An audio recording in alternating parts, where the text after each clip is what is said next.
Bom dia, boa tarde, boa noite, tudo bem com você? Bem, espero que estejam todos muito bem, sejam bem-vindos desde já. E como é o primeiro vídeo, eu gostaria de explicar, que nós criamos este canal com o intuito de compartilhar conhecimento com todos vocês, de uma maneira concisa, direta, para que vocês não percam tempo. Bem, hoje eu irei falar sobre os estados físicos da matéria, sólido, líquido e gasoso. Bem, mas antes de falar diretamente deles, propriamente deles, na verdade, iremos falar um pouco sobre energia e força. Bem, iremos falar sobre força de atração e força de repulsão, que, como o próprio nome já explica, é a atração e a repulsão das partículas, das moléculas, em determinado estado físico. Mas nós iremos entender mais isso com o decorrer do vídeo. Iremos também falar sobre energia potencial, que é a energia armazenada, e energia cinética, que é a energia do movimento. Lembrando também que as partículas, as moléculas, elas fazem um movimento de vibração. Mas, como eu falei, de acordo com o decorrer do vídeo, nós iremos explicar melhor essa questão. Bem, falando um pouco do estado sólido. O estado sólido é o mais organizado. Ele tem as partículas justapostas, ou seja, uma colocada bem ao lado da outra. Isso faz com que praticamente não tenham espaços vazios, ok? Bem, a atração, a força de atração é maior do que a força de repulsão. E a energia potencial é maior do que a energia cinética. Outra coisa que vale lembrar é o volume e a forma. Ambos no estado sólido, eles são fixos, a não ser que uma força atue sobre aquela substância que é sólida. Bem, e neste caso também, no caso sólido, assim, um exemplo é difícil de dar porque tem vários, né? E é meio óbvio. Mas eu friso sempre, eu acho bom lembrar da água, porque ela é bem definida, estado sólido, líquido e gasoso. Bem, mas vamos agora falar sobre o estado líquido, em que a força de repulsão é um pouco maior do que a força de atração. No caso, ainda há força de atração, entretanto, como eu falei, ela é menor do que a de repulsão, possibilitando assim o movimento. Lembrando, na verdade, que o estado sólido ele não tem o movimento de vibração, ou tem de uma maneira muito baixa. Já o estado líquido ele tem um movimento de vibração já um pouco maior do que o estado sólido. E também é no estado líquido, onde a energia cinética e a energia potencial são ambas intermediárias. Também vale a pena ressaltar o volume, que é fixo, entretanto a sua forma é variável, de acordo com o recipiente. Imagine um copo e um aquário. A forma da água vai variar de acordo com o recipiente, como eu falei. Então, e no estado gasoso, que é o mais desorganizado de todos, as partículas estão dispersas. Como assim? A força de repulsão é muito alta e a de atração é muito baixa. Logo, como eu falei, elas estão dispersas. Sabendo disso, a energia potencial é baixa e a energia cinética do movimento é altíssima.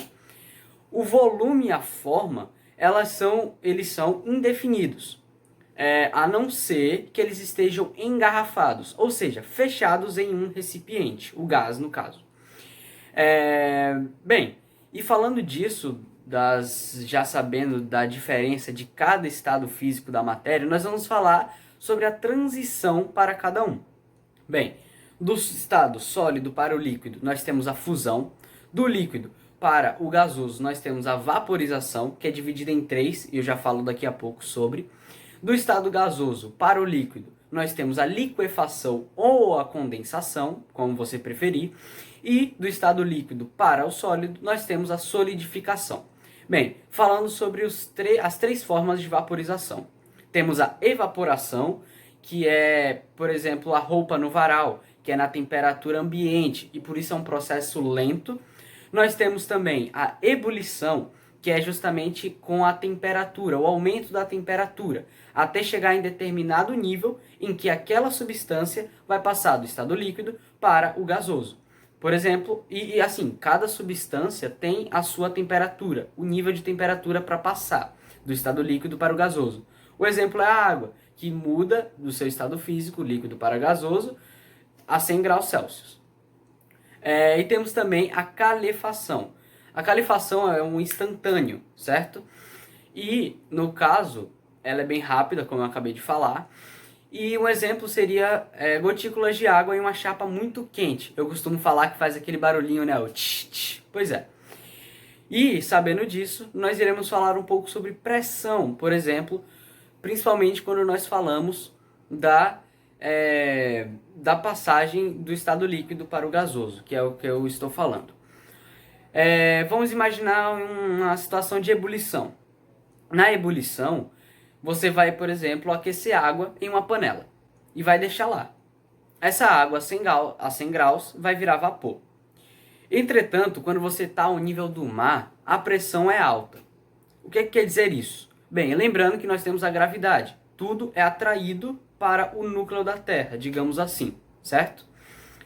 E acontece a mesma coisa com os gases, ou seja, eles são atraídos para o nível do mar. E, sabendo disso, a pressão aqui é maior. Então imagine que existe uma força, eu costumo falar para facilitar, que existe uma força maior sobre essa panela que nós estamos esquentando. Logo, para quebrar essa barreira que está fechando a panela, que seriam os gases, precisaria de uma temperatura 100 graus Celsius. Agora vamos imaginar em uma cidade com muita altitude, La Paz. No caso, La Paz na Bolívia, né? Em La Paz, como a altitude é alta, a pressão vai ser baixa, o ar vai ser rarefeito, ou seja, tem pouca quantidade de gás. Por isso que os jogadores, por exemplo, antes de irem jogar lá na algum campeonato, seja qual for a cidade que tenha muita altitude, geralmente vai antes para se acostumar, justamente porque há a falta de oxigênio. Mas beleza, vamos voltar ao exemplo da panela. Sabendo que a pressão é mais baixa, e voltando para aquele exemplo que eu falei que eu facilito, a força exercida sobre a panela vai ser mais baixa. Então a temperatura necessária para quebrar essa barreira também vai ser mais baixa.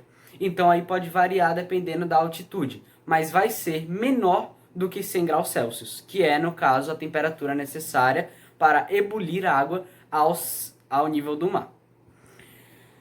Bem, e além desses, há também a passagem do estado sólido para o estado gasoso ou do gasoso para o sólido diretamente, que é chamada de sublimação. A sublimação é aquilo que o gelo seco faz, por exemplo. Bem, pessoal, então é isso. Primeiro vídeo do canal gravado. Espero que vocês tenham gostado. Já se inscrevam aqui embaixo, dê o seu like para apoiar a gente e muito obrigado. Valeu!